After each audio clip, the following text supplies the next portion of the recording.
નમસ્તે મિત્રો, Pallavi Harshvardhan Antani, સાયકાયટ્રિક social worker. સ્વાગત છે વાત સૌનીમાં મિત્રો. Thank you so much friend, તમારા રિસ્પોન્સ માટે. બધાને પોતીકુની વાત બહુ ગમી છે. થોડા મારે ફોન આવ્યા, થોડા મેસેજ આવ્યા, અને વ્યુઅર્સ તો છે જ સારા. અમુક અમુક વિષયો બધાને સ્પર્શી જાય છે. એ રીતે પેલું એક મેં કયું એનો પ્રતિસાદ તો એટલો બધો છે. એક કયા વિષય પર મેં ફેમિલી, મને યાદ નથી. એમાં એ બહુ જ વ્યુઅર છે. આ એ બધાને બહુ જ ગમ્યું છે. મારા મનની વાત હતી, સાથે થોડુંક કાઉન્સેલર્સ ટીપે મેં સાંકળી લીધેલું મિત્રો. આજનો વિષય કદાચ તમને લોકોને ગમશે ને ગમશે મને ખબર નહીં, પણ મને બહુ જ વિચાર બહુ જ આવ્યો છે કે મને સંબંધો વિશે વિચાર આવ્યો છે મિત્ર. કે આપણે નાનપણથી મોટા થાય ત્યાં સુધીમાં કેટલા બધા સંબંધોમાંથી પસાર થઈએ છીએ.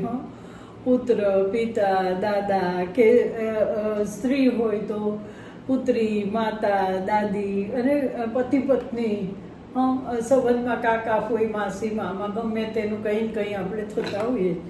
તો સંબંધો કેટલા ઇન્ટરપર્સનલ રિલેશન એના આપણા છે, અને એનાથી આપણને કેટલો બધો સુખ અને આનંદ મળે છે મિત્રો. અને એના વગર સામાજિકરણ ને સંબંધ વગર તો આપણું જીવનનો કોઈ અર્થ નથી મિત્રો. પણ આ જ સંબંધો વિશે ઘણીવાર વિચાર આવી જાય છે મિત્રો, કે અલ્ટિમેટલી તો આ જે બધા સંબંધો છે એ આઈ ડોન્ટ સે કે હું આમાંથી વિરક્ત થવાની ને એવી વાત કરું છું, પણ અલ્ટિમેટલી આ બધા સંબંધ છે એ બધા ક્ષણિક છે, ક્ષણભંગુર છે, અને એ કોઈ તમને પરમાનન્ટ કાયમી સુખ આપતા નથી, અને કોઈક વખત તો દુઃખ ઉત્પન્ન કરનારા હોય છે. તો મિત્રો, મને તો આ ગીતાનું બહુ જ યાદ આવ્યું ને મેં શ્લોક મને આવડતો હોય તો કે માત્ર સ્પર્શતું કૌંતેય લાભાલાભ જયા જયો. મેં ગોત્યો એ ખરો કે ઇન્દ્રિયોના વિષયો સાથેના આ સંબંધો શીત, ઉષ્ણ, સુખ અને દુઃખ દેનારા હોય છે. એટલે અલ્ટિમેટલી જે આપણા ઇન્દ્રિય સુખના કે આપણા જે એના માટેના જે સંબંધ છે, તો એ મિત્રો એ અલ્ટિમેટલી તો તમને બે વસ્તુ આપે છે.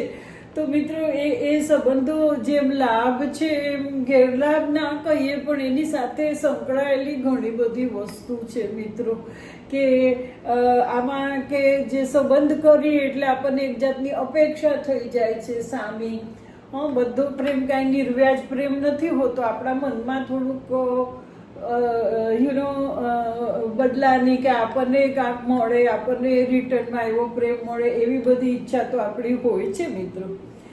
તો આ સંબંધમાં સમભાવ રાખીને જીવવું, પણ આ સમભાવ એટલો શક્ય નથી મિત્રો. તમે એમ જુઓ ને તો આગળ વધતા વધતા વધતા વધતા વધતા બધા પોતપોતાના માળામાં જાય છે, બધા પોતાની રીતે સેટલ થાય છે. માતા પિતા, સાસુ સસરા મોટા હોય એટલે એ મોટા થાય એમ એ લોકો પણ મૃત્યુ પામે છે. પછી તમારા છોકરાઓ પોતપોતાની જિંદગીમાં જાય છે, છોકરી એની જિંદગીમાં જાય છે. બરાબર છે, ગ્રાન્ડ ચિલ્ડ્રન આવે જાય, છોકરાનો એક મોટો સપોર્ટ હોય છે, સરસ તમે કુટુંબમાં સંસ્કાર આપ્યા હોય એટલે તમને રિટર્ન મળી રહ્યું છે. પણ અલ્ટિમેટલી તો પતિ પત્ની ને પત્ની પતિ આ બે વસ્તુ રહે છે, અને સારો સંબંધ લગભગ હોય જ, અને ન હોય તો અંતકાળે તો એકબીજાને મદદ કરવાની હોય ને, એટલે એક જાતનું ફિયર ને લીધે એકબીજાને ભલે ને મદદની રીતે પણ ઓથ તો થાય જ, જીવતા હોય બે, ભલે ના બનતું હોય. એક વાત છે પતિ પત્ની. તો અલ્ટિમેટલી તો આ સંબંધ રહે છે, ને આ સંબંધ ભાઈ મિત્રો એ શીતોષ્ણ સુખ એમાં બે વસ્તુ છે. અંતે તો એ સંબંધ છે ને તે આપણને છેવટે તો આપણે ગુમાવવાનું જ હોય છે, દુઃખ ઉત્પન્ન જ કરે છે જ્યારે એક નથી હોતા ત્યારે. તો આપણને એમ લાગે છે કે તો શું કરવું, તો આપણે કંઈ સંસારમાં જીવવું નહીં કે સંબંધ રાખવા નહીં કે પહેલેથી જ નિર્લેપ ભાવ કરો એવું શક્ય નથી. હું કહેતી એમ હા કહી શકું એ નહીં, પણ એક મને વિચાર આવ્યો કે ભાઈ જીવન વ્યક્તિની સાથે જે આપણા સંબંધો છે એમાં સમભાવ રાખો. સમભાવ એટલું સહેલું નથી, નિર્વ્યાજ પ્રેમ કરવો એટલું એ સહેલું નથી મિત્રો, પણ સાચા સંબંધ છે ને તે એટલા બધા શક્ય નથી, કારણ કે બધાને પોતાની લિમિટેશન, પોતાનો સંસાર બધું હોય છે. એટલે આપણે જે રીતે જોઈએ એવા સંબંધ આપણને મળે એવું જરૂરી નથી, પણ એટલે આપણે સંબંધ ન રાખવો એવું નથી, પણ સંબંધ આપણે નિર્લેપ ભાવે રાખવો. પછી એ બહુ મુશ્કેલ છે, એમાં આપણી અપેક્ષા થઈ જ જાય. આપણે બદલા કે આશા વગર કે એ રીતના જો સંબંધ રાખી શકતા હોઈએ તો આપણે હંમેશા બધા સાથે સંબંધ રાખીએ. પણ what I mean to say is આપણે શીતોષ્ણ હંમેશા એની તૈયારી રાખવી કે આ સંબંધો ક્ષણિક અને સુખની સાથે દુઃખ આપનારાય છે, અને એ ગુમાવતા જીરવવું પણ બહુ મુશ્કેલ છે. એટલે પહેલેથી જ આપણે એવું ભાવ રાખવો, ભાવ ખેડવવો. ભાવ કેળવાય છે, ભાવ અનુભવે કેળવાય છે, ઉંમરે કેળવાય છે. તો શું કરવું મિત્રો? તો તમારે શું કરવું? You can keep the relationship with nature. તમે આ સંબંધને વ્યાપક કરીને જીવંત વ્યક્તિ ઉપરાંત કુદરત સાથે, સૌથી પહેલા તો પ્રભુ સાથે સંબંધ રાખો. એમાં લાભાલાભ જયા જયો કંઈ શીતોષણ કંઈ છે નહીં, એમાં તો ખાલી ભગવાન ગોડ ઇઝ વિથ યુ. પહેલાં તમે એ કરો ને બીજું, ભગવાને તમને આ દુનિયામાં મોકલ્યા છે તો જે કુદરતી વસ્તુ છે, આકાશ, તારા, નદી, પર્વત, વનસ્પતિ, આ બધામાં એક લાઈફ છે ને વનસ્પતિમાં, કે આ બધા તો તમે એની સાથે રહો, એની સાથે તમે સંબંધ કેળવો.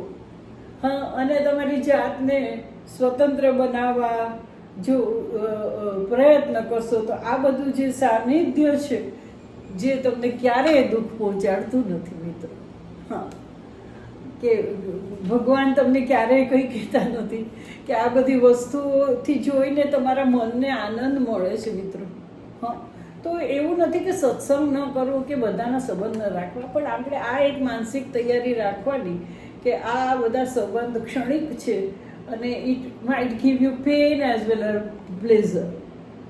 તો એની તૈયારી રાખવી મિત્રો. બીજું તો શું કહું, નવો વિષય છે, ખબર નહીં તમને ગમે કે ન ગમે, બહુ લંબાવતી નથી મિત્રો. કેમ છો બધા? આ તો એકદમ મને વિચાર આવ્યો ને આ શ્લોક કંઈક મનમાં રમતો હતો ને મને એમ પણ વિચાર આવ્યો કે ultimately be with yourself, always be with yourself, accept yourself. તમારી સેલ્ફ સાથે તમે જેટલું રહેશો એટલો જ તમને જાતમાંથી આનંદ, નાની વસ્તુમાંથી આનંદ, કુદરતમાંથી આનંદ મેળવતા આવડી જશે. અને ધીરે ધીરે it will become the way of the life. અને તમને જે નિજાનંદ કે પરમાનંદ કે બ્લીસ કે છે એ ગ્રેજ્યુઅલી પહોંચશો. બહુ મોટી વાત થઈ મિત્રો, પણ નાની વાતમાંથી જ ધીરે ધીરે આપણી ઉર્ધ્વગતિ થાય છે ને. So thank you so much friends. And આજે બહુ લંબાવીશ નહીં. વિષય એવો છે કે સાંભળવો જીરવવો થોડો મુશ્કેલ થાય, પણ ગમ્યો હોય તો ચોક્કસ કહેજો મિત્રો. વચ્ચે વચ્ચે થોડા આવા વિષય પણ લઈએ. Ultimately the purpose is to જીવનની અમુક સત્યો સમજીને આપણે મિત્રો એમાંથી કંઈક શીખીએ ને આપણી જીવન બહુ સરસ બને. એવો કંઈ હેતુ છે, એટલે આવી વાતો પણ વણી લઈએ છીએ. So thank you so much friends. Supreme Pallavi, I'll be back here. કાલે ફરીથી આવીશ બીજો વિષય લઈને. તમને આ વાત ગમાડજો ને સાંભળજો. Thank you so much. Thank you.